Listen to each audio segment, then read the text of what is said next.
and welcome again to Learn by Teaching, where I do all the research so you don't have to. So today I have, I don't really think I would call it a tutorial, but more of a trick. I do dabble in jewelry. Like I said in my chainmail video, not anywhere near professional or even proficient. I still consider myself to be absolute beginner. But one of the things that I was interested in trying was what's called a Viking knit. I guess you call it a weave, where you take wire and it's literally, it's like knitting, but with wire. And you end up with this wire cage that you then pull through progressively smaller and smaller holes. And what happens is the weave sort of collapses into itself and makes, like, internally, it makes these wire, I'll just call them hinges, and it becomes flexible, whereas at the start it was very stiff. I have an example here, if I can get it to focus. Focus. $90 webcam and it won't even focus. Alright, let's try this again. Autofocus off. Here we go. So what you get is this, hinged sort of thing. Now this one is stiff. If you can see that piece of gold wire running through the middle there, that's because this thing here is actually a cuff that I made a while back. It's made very big. I was measuring it to see what the maximum size it could go was. But normally these little pieces here would be rolled in smaller so that it would, fit around a smaller arm or wrist or ankle or, whatever. So yeah, normally if I were to cut this loose and take this piece of metal out of it, it would be very fluid. Not like string fluid, but the only example I can think of are those little wooden snakes, or plastic. Most of them are plastic now, but they kind of move back and forth like this when you hold them by their tail. It has that consistency of looseness. So the thing that you use to draw this wire through is called a draw plate. And it's just a piece of wood that it starts with, there's a bird flying around my room. It starts with a fairly large hole, probably about this big. And then it gets smaller by maybe, I don't know, maybe half a millimeter at a time. You draw it through and draw it through. Now, I don't know about you, but I am extremely cheap. I like to save money anywhere that I can. So I wanted to try this, and I didn't want to have to buy a draw plate because all the ones online are like 15 and 20 bucks. So what I did was I made a series of tubes. Insert internet joke here.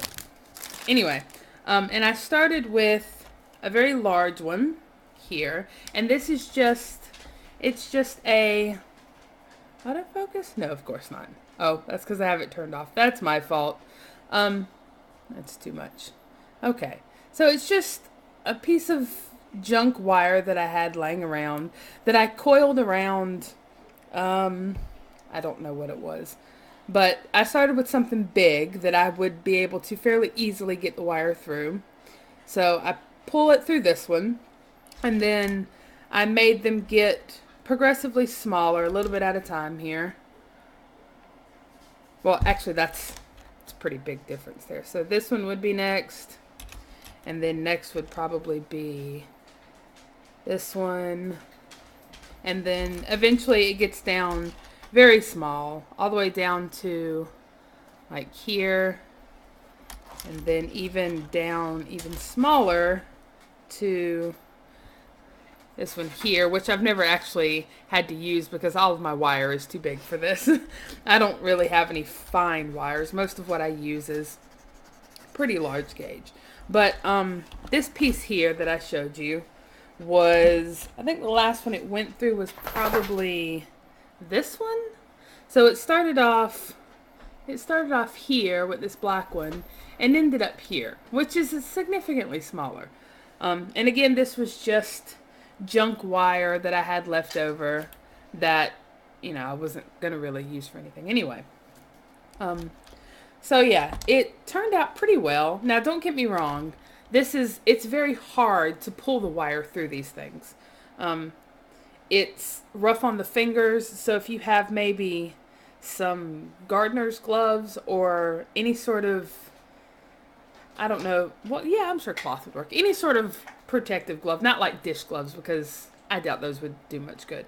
But any sort of cloth or leather glove, even maybe some winter gloves might work to give you some extra grip while you're trying to pull this wire through would be very helpful. Me, I just forgot, not forgot, but forgo. I decided to forgo the gloves. And I paid for it later. I had scratches all over my fingers and chips missing out of my fingernails. And I mean, not that my fingernails are all that nice anyway, but yeah. So if you want to, if you want to experiment with the Viking knit, but you're not sure if it's something you're going to do a lot of, and you can't justify buying a draw plate, then I would suggest trying this method. I used, now that I think about it, I have some wooden dowels that I used, which if you don't have wooden dowels, you can probably use, like maybe start off with something like a fat dry erase marker if you have one, or a Sharpie, or, a pen. The starting size that you need depends on, I don't know if you know anything about Viking knit, but it depends on the size of the thing that you do the knit around. So it'll vary depending, but yeah, so I'll stop rambling here. If you want to try it, like I said, without going out and buying something you may only use once, this is a good way to go about it. So I hope some of you find that useful. Maybe you can, experiment with something you wouldn't have been able to experiment otherwise. And yeah, so if you do use it to make anything, send it my way. I'd be more than happy to see what, you've been able to accomplish with it. Take care.